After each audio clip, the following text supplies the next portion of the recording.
अस्सलाम वालेकुम फ्रेंड्स, आप देख रहे हैं हमारा यूट्यूब चैनल अलमक्का टेक एंड बिजनेस हब। आज की इस वीडियो में हम आपसे शेयर करते हैं रोज़ाना की बुनियाद पे कारोबारी मार्केट से में मौसूल होती हुई अहम तरीन खबरें, दुनिया की रोज़ बरोज़ बदलती हुई इकॉनमी और उस पर हमारा तजिया। तो दोस्तों, आज है कारोबारी हफ्ते का पहला दिन और इस साल के ये 3 दिन बड़े अहम हैं और इसका आगाज़ होते ही यहाँ पर हमें बड़े बड़े चेंजेस देखने को मिल रहे हैं, जिनमें सबसे बड़ा चेंज साल 2026 जनवरी की एफओएमसी की मीटिंग का तजिया अभी से स्टार्ट हो गया है। जबकि हमने यहाँ पर 31 दिसंबर को जो मीटिंग देखनी है, अभी उसका रिजल्ट नहीं आया। तो गाइस, यहाँ पर जो सेंटीमेंट्स करार दे दिए गए हैं और ऑड्स जो बढ़ रहे हैं, वो तो फिर से एक मर्तबा एक नए रेट कट को पॉइंट आउट कर रहे हैं। इसके साथ दोस्तों, आज हम बात करेंगे सिल्वर पे। अचानक सिल्वर की मार्केट का बूस्ट होना और फिर रिवर्सल हो जाना, इसकी वजूहात मैं आज आपके साथ इस वीडियो में भी शेयर करूंगा और आने वाले दिनों में इंशाल्लाह एक सेपरेट अपडेट भी आपके साथ शेयर की जाएगी, ताकि आपको पता चल सके कि इनके चेंजेस मार्केट में किस बिना पर आ रहे हैं। आखिर ऐसी कौन सी ज़रूरत पड़ गई है कि हमें अचानक सिल्वर भी यहाँ पर बूस्ट होता दिखाई दे रहा है, ताकि आपके इल्म में इजाफा हो सके। आफ्टर दैट हम क्रिप्टो मार्केट की का भी यहाँ पर जो कि है रुख इख्तियार करेंगे। तो दोस्तों, आपने क्या करना है, वीडियो को करना है लाइक, चैनल को करना है सब्सक्राइब। अगर आप चाहते हैं कि आने वाले दिनों में आपसे हमारी किसी भी एक अहम वीडियो का नोटिफिकेशन मिस ना हो, तो बेल आइकन के बटन के साथ साथ ऑल के बटन को भी क्लिक कर दीजिएगा। तो दोस्तों, यहाँ पर 28 जनवरी को पहले ही डिस्कस में ले आया गया है, जबकि 31 दिसंबर का रिजल्ट आया नहीं। ये 31 दिसंबर का ही फल है दोस्तों, जो आज सुबह आपने यहाँ पर कमोडिटीज़ को ब्रेक होते हुए देखा, ठीक है। और हमने यहाँ पर क्रिप्टो मार्केट में कुछ बेटरमेंट देखी, यानी कि कुछ ऐसी सूरत हाल पैदा हुई कि बीटीसी कर करा के 90,000 को टच करने वाला बना। और याद रखिएगा कि 90,000 में एंटर होने के लिए यहाँ पर बीटीसी को तकरीबन 16 से 18 दिन लग गए। चलें, खैर ये बाद में हम डिस्कस कर लेंगे, लेकिन ये मैं आपको बता दूं कि ये सारी एनर्जी जो कन्वर्ट हुई है, ये कमोडिटीज़ से होकर के यहाँ पे आ रही है। आज हमने थोड़ी बहुत मूवमेंट आल्ट कॉइन्स में भी देखी, जो सोलाना और बीएनबी के लिए काफ़ी ज़्यादा खुश आइंद थी। और बीसीएच और जी कैश को यहाँ पर हमने बाकायदा रुकते देखा, जिसका जिक्र आगे चलता रहेगा। एनीवे दोस्तों, साल 2025 तकरीबन ख़त्म होने पे है और पूरे साल के अंदर 0.75 बेस पॉइंट, यानी कि इशारिया 75 बेस पॉइंट की कमी हुई 25-25 करके। अब कहा यह जा रहा है, ऑड्स जो जनवरी के लिए पैदा हो रहे हैं, इकोनॉमी डाटा जो रिलीज़ हो रहा है, और उसके बारे में कहा जा रहा है कि हो सकता है फेडरल अब की बार 75 पॉइंट नहीं, इससे भी ज़्यादा 3 या 4 इंस्टॉलमेंट में इसको कम करें। अच्छा, ये इनका एक ज़ाती तजिया है और मोस्टली ये इनके इकोनॉमी के वो तजियाकार हैं जिनकी बात मुंह से निकली वैसे मैंने यहाँ पर ज़ाया होती नहीं देखी। अब होता क्या है, बेसिकली ये जो तजिया करते हैं वो अगर अपनी बताई हुई डेट पे पूरा नहीं होता, तो एक चीज़ ज़रूर हो जाती है, साल 2026 के एंड पे जाके वो पूरा हो जाएगा। तो ये है दोस्तों आपके सामने उस साल की अपडेट जो अब हम यहाँ पे ख़ात्मे पे होता हुआ देख रहे हैं। और इनकी प्रेडिक्शन के मुताबिक सूरत हाल 2026 में भी कुछ चेंज नहीं होने वाली। तो दोस्तों, यहाँ पर मैं आपको बता दूं कि जब आज सुबह मार्केटें ओपन हुई, यानी कि एशियन सेशन ओपन हुआ, यूएस स्टॉक का जो सेशन है दोस्तों, वो पाकिस्तान के 7:30 बजे स्टार्ट होता है और यूएई के 6:30 बजे। ये चीज़ें अपने ज़रा ज़हन में रख लिया करें। टाइमिंग से ही दरमियान में जो ये गैप आता है स्लॉट का, इसमें मार्केटें अक्सर फॉल कर जाया करती हैं। तो स्टार्ट में दोस्तों सिल्वर को आज ज़रब लगी, इवन के दूसरी कमोडिटीज़ को भी, और क्रिप्टो मार्केट भी यहाँ पर अब अगर कोई नया चेंज लेकर के आई है तो रेजिस्टेंस अभी देखने को नहीं मिल रही। अलबत्ता इसके अंदर बेटर सेंटिमेंट्स आए ही इसलिए हैं कि 31 दिसंबर की एफओएमसी की मीटिंग को और इनिशियल जॉबलेस क्लेम जो यहाँ पे 2 दिनों में आने वाले हैं, यानी कि मंगल और बुध में, इसमें बड़ी तब्दीलियाँ तवक्को की जा रही हैं। अब मैं चाहता हूँ कि हम सिल्वर का भी थोड़ा सा तजिया कर लें। तो दोस्तों, हम यहाँ पर बड़ी देर कर देते हैं किसी चीज़ को समझने में। ये एक सेंटीमेंट पूरी दुनिया में भी पाया जाता है, लेकिन जो खबरों के साथ जुड़े रहते हैं वो कभी नहीं यहाँ पर नुकसान उठा पाते, काफ़ी हद तक वो बेहतर रह जाते हैं। गाइस देखें, करीब 22 से 25 दिन पहले चाइना ने एक कानून साजी की थी कि अब उनके मुल्क से कोई भी चांदी इंपोर्ट एक्सपोर्ट नहीं कर पाएगा, ख़ास करके उनके मुल्क से तो भेजी जा ही नहीं सकती। अगर कोई करेगा भी तो उसके लिए उनके ताजरों को एक बड़े लाइसेंस की ज़रूरत होगी, ठीक है। तो दरामद करना इसके लिए बाकायदा एक लाइसेंस जारी कर दिया गया, ठीक है। उसके समझ लें कि तमाम कवानीन पे, असूलों पे अब वही बिजनेसमैन उतरेंगे जिनका बहुत हाई लेवल पे काम है।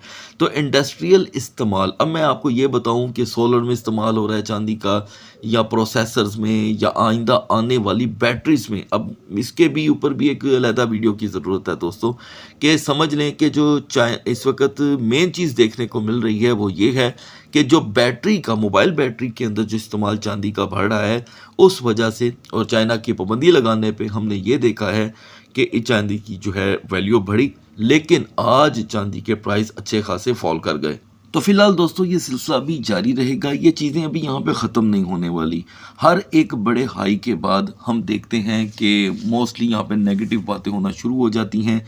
अभी फ़िलहाल यहाँ पे चांदी दोस्तों ऑलमोस्ट $84 का हाई लगाकर इस वक्त आपको 75-76 पे देखने को मिल रही है।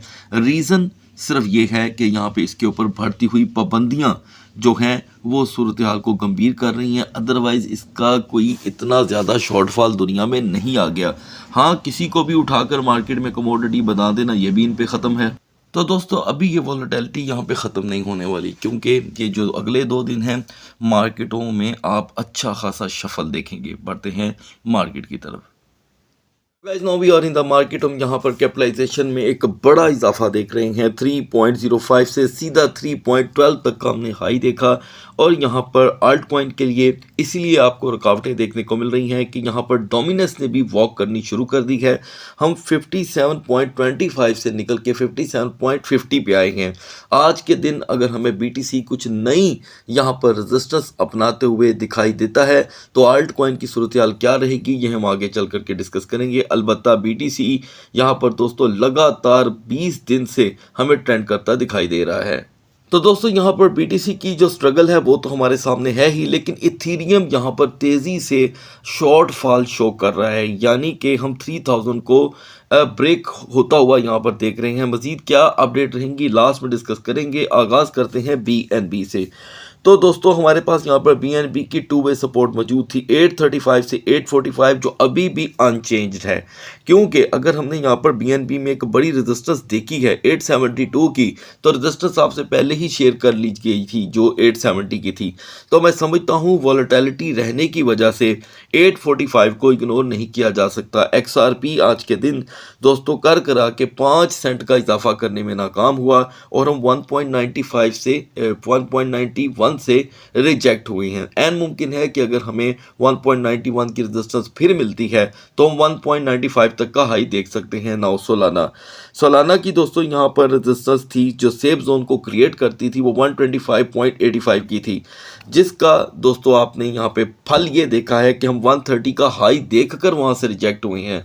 तो आज के दिन दोस्तों एक स्ट्रगल देखने को मिलेगी 125.50 से लेके 129.70 तक। नाउ कार्डेनो की दोस्तों यहाँ पर सपोर्ट थी 0.3630, रेजिस्टेंस 0.3680, जिसे हमने यहाँ पर पूरी तरह ये यूटिलाइज़ किया है, क्योंकि एडीए ने लो दिया 0.3614 का, हाई रहा 0.3846 का।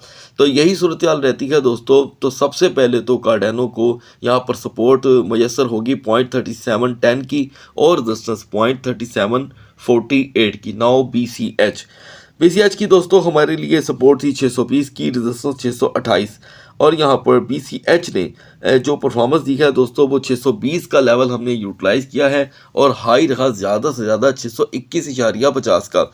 अब जो यहाँ पे सूरत हाल क्रिएट हो रही है, अगर हम 610 को ब्रेक करते हैं तो एन मुमकिन है कि आज के दिन BCH 605 से लेके 618 के दरमियान अपनी मूवमेंट रखेगा। नाउ लिंक के लिए दोस्तों हमें 12.55 की रेजिस्टेंस चाहिए थी, जो आप बहुत अच्छे से जानते हैं। लिंक ने आज के दिन वो हासिल करके 13.2 का एक नया हाई लगाया है तकरीबन 9 दिन बाद। तो यहाँ पर दोस्तों लिंक की जो रिवर्सल की सपोर्ट है, अगर हमें 12.85 की रेजिस्टेंस ना मिली तो हम 12.55 का एक नॉर्मल लो देखेंगे। अब आते हैं दोस्तों यहाँ पर हम सुई कॉइन की तरफ। सुई की स्ट्रगल ऑन है, लेकिन अभी भी 1.55 से दूर हैं। एवेक्स को लेकर दोस्तों 12.50 की सपोर्ट थी, यूटिलाइज हुई, हाई रहा 12.93 का। एन मुमकिन है कि अगर हम आज के दिन फिर 13.10 में एंटर नहीं होते तो 12.50 और 65 का लो नॉर्मल बिहेवियर रहेगा। नाउ यूनी स्वैप, तो दोस्तों अर्ली मॉर्निंग में यहाँ पर यूनी स्वैप ने 6.08 से 6.18 में से 6.15 को तरजीह दी और हाई रहा 6.37 का। मैं उम्मीद करता हूँ कि आपने ज़रूर इस पर तवज्जो दी होगी, लिहाजा यहाँ पे यूनी स्वैप का जो मेजर लेवल आपके सामने आ रहा है वो 6.00 का है। पोल्का डॉट दोस्तों अभी तक अपनी सेफ जोन में एंटर नहीं हो पाया, रिवर्सल रहा 1.90 से, ज़रूरी था कि ये 1.90 से लेके 1.95 को कंटिन्यू करता। अब आते हैं दोस्तों टाओ पे। टाओ ने 220 की सपोर्ट को फिर से प्रोटेक्ट करके, मैं फिर रिपीट करता हूँ दोस्तों, प्रोटेक्ट करके 232 का हाई प्रोवाइड किया है। तो ऐन मुमकिन है कि टाओ की सपोर्ट 220 की ही रहे। और अब आते हैं बीजीपी की तरफ। तो दोस्तों बीजीपी जो है यहाँ पर 3.51 से रिजेक्ट हुआ, यानी कि कोई भी टोकन यहाँ पर अपनी सेफ जोन में एंटर नहीं हो सका। तो इसका मतलब ये हुआ कि शाम का सेशन बड़ा इंटरेस्टिंग रहेगा, क्योंकि बीटीसी के 90,800 को क्रॉस करने के बाद पॉजिटिव मोमेंटम तेज़ी से बढ़ सकते हैं। तो दोस्तों यहाँ पर XAUT ने अपने दिन का आगाज़ काफ़ी ज़्यादा वीकनेस से किया और एक बड़ा रिवर्सल XAUT में यहाँ पर देखने को मिल रहा है। एशियन सेशन यहाँ पे चल रहा है, जैसे कि आपको अपडेट किया गया था कि 4505 एक बड़ी सपोर्ट रहेगी, लिहाजा अगर आपने उसे फॉलो किया तो देखें दोस्तों वो सपोर्ट भी यूटिलाइज हुई और यहाँ पर रिवर्सल भी आया। और अभी वॉलेटिलिटी बहुत तेज़ रहेगी यहाँ पर XAUT के लिए। मेजर सपोर्ट जो अगर अभी भी प्रोटेक्ट ना हुई तो एक बड़ा लो आ सकता है, वो है दोस्तों 4450 की और रेजिस्टेंस 4475। बढ़ते हैं बीटीसी और इथेरियम के कैंडल चार्ट की। तो गाइस फाइनली बीटीसी ने अपने दिन का आगाज 88,500 से ही किया, इसको सपोर्ट मिली यहाँ से। और क्योंकि मिडनाइट में आपको अपडेट कर दिया गया था कि ये जो यहाँ पर 87,000 को इसने लगातार फ्राइडे क्लोजिंग से लेके इतवार की क्लोजिंग तक इसने प्रोटेक्ट किया है, ये यहाँ पर जो कि है पॉजिटिव मोमेंटम को क्रिएट करता है। तो लिहाजा 88,500 ने इतनी मार्केट को सपोर्ट दी कि हमने अर्ली मॉर्निंग में 90,385 तक का हाई देखा। लेकिन दोस्तों मार्केट में रिजेक्ट का एलिमेंट बहुत ज़्यादा है, ये देखें। तो लिहाजा नेक्स्ट जो अब सेशन स्टार्ट होगा शाम 7 से 7:30 बजे के बाद, जब यूएस स्टॉक मार्केट ओपन होगी दोस्तों, तो ज़रूरी है हर सूरत बीटीसी अपने सेकंड ट्रेडिंग सेशन का आगाज़ 89,800 से करे। 89,800 इज़ द ओनली लेवल जो इसको पोटेंशियल देगा कि ये 90,800 और 91,500 जैसी नई रेजिस्टेंस को हासिल करने में कामयाब हो जाए, जो इसके लिए यकीनन एक नए डोर्स ओपन करेगा। और क्योंकि यहाँ पर पहले से ही क्रैश के मोमेंटम और सेंटिमेंट्स भरे हुए थे, तो ट्रेडें यहाँ पर हो जाएंगी ओपन इंटरेस्ट वालों की शफल। तो लिहाजा इसकी जो फंडामेंटल स्ट्रॉन्ग सपोर्ट कहलाएगी अब वो 88,500 की है, क्योंकि यही वो लेवल था जो बीटीसी को दरकार था। और अगर हम यहाँ पे यूनिवर्सल सपोर्ट की बात करें तो वो तो 85,000 ही रहेगी दोस्तों इस वीक में। लिहाजा यहाँ पर सपोर्ट बनना बड़ा ज़रूरी है। हेल्पफुल में यहाँ पे रहेगा दोस्तों only Uniswap, tau and link. बढ़ते हैं इथेरियम के कैंडल चार्ट की तरफ। इथेरियम का दोस्तों पोटेंशियल का मामला बहुत ही ज़्यादा लो है। अलबत्ता इसने अपने दिन का आगाज़ नो डाउट 2950 से ही किया, जिसकी बदौलत हमने 2975 की रेजिस्टेंस देखी। और ये तो हमारी बात थी। यहाँ पर फिलहाल इथेरियम ने 3057 का एक हाई लगाया और मार्केट जो है वो अब रिवर्सल हो रही है बिग बेरिश ट्रेंड के साथ। एनीवे यहाँ पर सपोर्ट इथेरियम को बचा भी सकती है। हम ऑलरेडी वीकर जोन में आ गए हैं। ऑलरेडी ये वीकर जोन जो है बैड सेंटीमेंट क्रिएट करती है, लेकिन क्योंकि प्रेशर इस वक्त बुल रन की तरफ, बुल मार्केट की तरफ जा रहा है, नॉट बुल रन, ओके। तो 3005 पे ओवरस्टे 2970 2980 का लो वक्ती तौर पे दिखा सकता है। फिर से बुलिश मोमेंटम क्रिएट करने के लिए इथेरियम को यहाँ पर एक स्ट्रगल चाहिए होगी 3045 से लेके 3058 तक, जो इसको 3150 की ख्वाहिश यानी कि जो है वो दे सकता है। एनीवे हेल्पफुल में यहाँ पे दोस्तों रहेगा HNT और BGP।